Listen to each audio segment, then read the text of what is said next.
ಅನುಕೂಲಕ್ಕಾಗಿ online booking ಅನ್ನ ಜಾರಿಗೊಳಿಸಲಾಗಿದೆ. ಹೌದು, ಭಕ್ತಾದಿಗಳಿಗೆ ಯಾವುದೇ ತೊಂದರೆ ಆಗಬಾರದು ಅನ್ನೋ ಕಾರಣಕ್ಕೆ ದೇವರ ದರ್ಶನ ಪಡೆಯೋದಕ್ಕೆ ಇನ್ನು ಮುಂದೆ ಕಾಯಬೇಕಾದ ಪರಿಸ್ಥಿತಿ ಇರಲ್ಲ. ಯಾವ ಸೇವೆ, ಎಷ್ಟು ಹಣ, ಸಮಯ ಎಲ್ಲ ಮಾಹಿತಿ ಲಭ್ಯ ಆಗುತ್ತೆ. ಬನಶಂಕರಿ ದೇಗುಲದಲ್ಲಿ ಸಚಿವ ರಾಮಲಿಂಗಾರೆಡ್ಡಿ ಚಾಲನೆ ಕೊಟ್ಟಿದ್ದಾರೆ. ಸಚಿವ ರಾಮಲಿಂಗಾರೆಡ್ಡಿ ಪ್ರಾಯೋಗಿಕವಾಗಿ ಚಾಲನೆಯನ್ನ ಕೊಟ್ಟಿದ್ದಾರೆ. ಬನಶಂಕರಿ ದೇವಾಲಯದಲ್ಲಿ ಈ ಆ್ಯಪ್ಗೆ ಪ್ರಾಯೋಗಿಕವಾಗಿ ಸಾರಿಗೆ ಮತ್ತು ಮುಜರಾಯಿ ಸಚಿವ ರಾಮಲಿಂಗಾರೆಡ್ಡಿ ಚಾಲನೆ ಕೊಟ್ಟಿದ್ದಾರೆ. ಈ ಆ್ಯಪ್ ಮೂಲಕ ಆನ್ಲೈನ್ನಲ್ಲೇನೆ ದೇವರ ಸೇವೆಯನ್ನ ಬುಕಿಂಗ್ ಮಾಡಿಕೊಳ್ಳೋದಕ್ಕೆ ಅವಕಾಶವನ್ನು ಕಲ್ಪಿಸಿಕೊಡಲಾಗಿದೆ ಮುಜರಾಯಿ ಇಲಾಖೆ ಕಡೆಯಿಂದ. ಬನಶಂಕರಿ ದೇವಾಲಯದ ಎಲ್ಲ ಸೇವೆಯ ವಿವರ banashankaritemple.com ಲಭ್ಯ ಇರುತ್ತೆ. ಈ ಆ್ಯಪ್ನಲ್ಲಿ ಏನೇನಿರುತ್ತೆ, ರಾಜ್ಯದ ಪ್ರಮುಖ ದೇವಾಲಯಗಳಲ್ಲಿ ಜರುಗುವ ಎಲ್ಲ ಸೇವೆಗಳನ್ನು ಆನ್ಲೈನ್ ಮೂಲಕ ಕಾಯ್ದಿರಿಸೋದಕ್ಕೆ ಪೋರ್ಟಲ್ ಹಾಗೂ ಮೊಬೈಲ್ ಆ್ಯಪ್ ಬಿಡುಗಡೆ ಮಾಡಿದ್ದಾರೆ.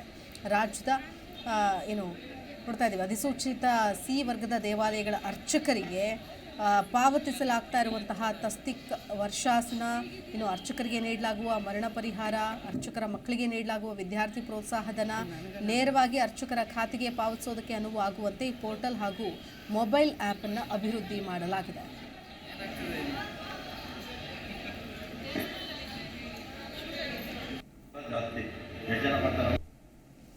ಎರಡನೇದಾಗಿ ನಮ್ಮಲ್ಲಿ 34,000 ಚಿತ್ರ ದೇವಸ್ಥಾನಗಳಿದೆ. ಸುಮಾರು 50,000 ಜನ ಅರ್ಚಕರಿದ್ದಾರೆ. ಆ ಅರ್ಚಕರಿಗೆ ಒಂದು ತಸ್ತಿಕನ್ನ 6 ತಿಂಗಳಿಗೊಂದ್ಸಲಿ ಪಾವತಿ ಆಗ್ತಾ ಇತ್ತು. 6 ತಿಂಗಳಿಗೊಂದ್ಸಲಿ, ವರ್ಷಕ್ಕೆ 2 ಸಲ ತಸ್ತಿಕನ್ನ ಕೊಡ್ತಾರೆ. ಈಗ 60,000 ಕೊಡ್ತಾ ಇದ್ದಾರೆ. ಎರಡನೇದಾಗಿ ನಮ್ಮಲ್ಲಿ 34,000 ಚಿತ್ರ ದೇವಸ್ಥಾನಗಳಿದೆ. ಸುಮಾರು 50,000 ಜನ ಅರ್ಚಕರಿದ್ದಾರೆ.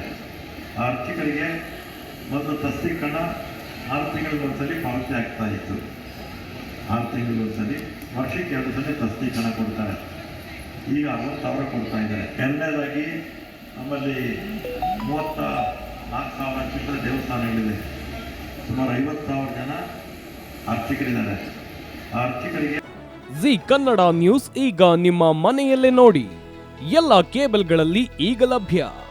ಸನ್ Direct 292, Jio TV 1334, U digital 162, city cable 51, GTPL 17, Abhishek cables 821, rock line telecommunication 51, Shri Basaveshwara number 60, Vinayaka digital number 53, in digital number 896ರಲ್ಲಿ.